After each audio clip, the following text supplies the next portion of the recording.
ہم نے اپنے ریفرنس برش کو دیکھا ہے. اب اس کے بعد جو ایک نیا ٹول ہمارے کورل ڈرا ایکس4 میں شامل کیا گیا ہے وہ کراپ ٹول کا ہے. کراپ ٹول کے بارے میں کورل ڈرا کی اپنی کیا ڈیفینیشن ہے، اس کو سمجھنے کے لیے ہم یہ ہنٹس کو آن کرتے ہیں، اس میں دیکھتے ہیں کہ کراپ ٹول کے بارے میں ہمیں کیا ڈیفینیشن دی گئی ہے.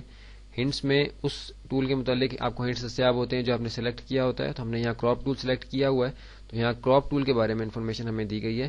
اب دیکھیے کہ یہاں ہمیں بتایا گیا ہے کہ to crop selected objects drag to define the protected area you can use the crop tool on both bitmap and vector objects.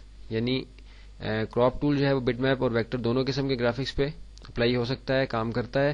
اور جو آپ نے ایریا بچانا ہے اس کو آپ پروٹیکٹڈ ایریا کی جو سلیکشن آئے گی ہمارے پاس اس کے اندر ہم ڈیفائن کرتے ہیں اور باقی ایریا سارا جو ہے وہ اس کے اندر سے ختم ہو جاتا ہے. اب یہ کس طریقے سے کام کرتا ہے اس کو سمجھنے کے لیے ہم اپنے ورکنگ ایریا پہ آ جاتے ہیں.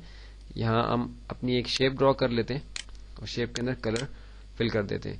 اب آپ دیکھیے کہ کراپ ٹول کے ذریعے سے میں نے اس شیپ کے کسی حصے کی سلیکشن لی. آپ دیکھ رہے ہیں کہ باقی سارا ایریا جو ہے اسکرین پہ وہ گرے کلر میں نظر آ رہا ہے، یعنی وہ ایریا ڈیلیٹ ہونے کے لیے ہے. اور جو ایریا اس کے اندر ہے یہ سیف ایریا ہے، یعنی یہ باقی رہ جائے گا، باقی سارا ختم ہو جائے گا. سلیکشن لے کے میں سینٹر میں اس کے آ کے ڈبل کلک کروں گا تو آپ دیکھیے کہ میری شیپ باقی جو جتنی بھی اس کراپ ٹول سے باہر تھی، جو سلیکٹڈ آبجیکٹ تھا میرا جس کے اوپر میں کام کر رہا تھا، اس کے اندر سے باقی ایریا سارا ختم ہو گیا. صرف وہ باقی رہ گیا کہ جو کراپ ٹول کی سلیکشن کے اندر آیا تھا. ابھی فرض میں سلیکشن لیتا ہوں اس طرح کہ اب شیپ کا اتنا حصہ باقی رہ جائے گا، باقی جو اس سے باہر ہے وہ ختم ہو جائے گا. ڈبل کلک کرنے سے یہ اپلائی ہو جائے گا. اب دیکھیے کہ شیپ میری مزید چھوٹی ہو گئی ہے. اب میں اس کو ایک طرح سے ریسائز ہی کر رہا تھا. اب یہی کام ہم اور بھی بہت سارے طریقوں سے کر سکتے ہیں، لیکن عموماً بٹ میپ کے اوپر جو ہے یہ کافی اچھے طریقے سے کام کرتا ہے. جیسے آپ کا کوئی بٹ میپ کا امیج ہو جس کے سینٹر کا کوئی ایریا ہو کہ جو آپ چاہتے ہو کہ آپ اس کو باقی رکھیں. بالفرض ہمارے امیج میں کوئی ایسا ایریا ہو جس کا کلر بالفرض ہم سمجھیں کہ اس طرح کا ہے، تو ہم چاہتے ہیں کہ باقی ایریا سارا ہمارے اس میں سے ختم ہو جائے.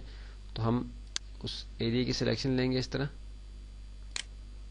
اور اس کو ہم اپلائی کریں گے تو باقی ایریا سارا، کیونکہ میں نے سلیکشن نہیں لی تھی ریڈ ایریا کی، تو اس کو میں اس لیے اپلائی نہیں کر سکا. اس کے اوپر دوبارہ سے اپلائی کرتا ہوں. اب دیکھیے کہ میں نے جو ریڈ اسکوئر ہے اس کی سلیکشن لی ہوئی ہے. اب میں کراپ ٹول اس کے سینٹر میں آ کے اپلائی کرتا ہوں.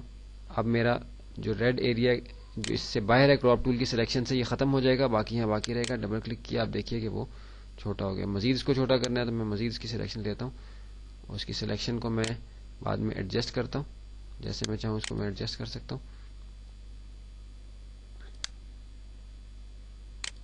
اور ڈبل کلک کرنے سے اس پہ اپلائی ہو جائے گا. مزید جو ہے اس کا سائز چھوٹا ہو گیا، اس کو اس طرح سے بھی بڑا کر سکتے ہیں. یہ تھا ہمارا کراپ ٹول. اس کے بعد ہمارے پاس جو نیا ٹول دیا گیا ہے وہ ورٹیکل سیگمنٹ ڈیلیٹ ٹول ہے. یہ کس طریقے سے کام کرتا ہے اس کو ہم اگلی ویڈیو کے اندر دیکھتے ہیں.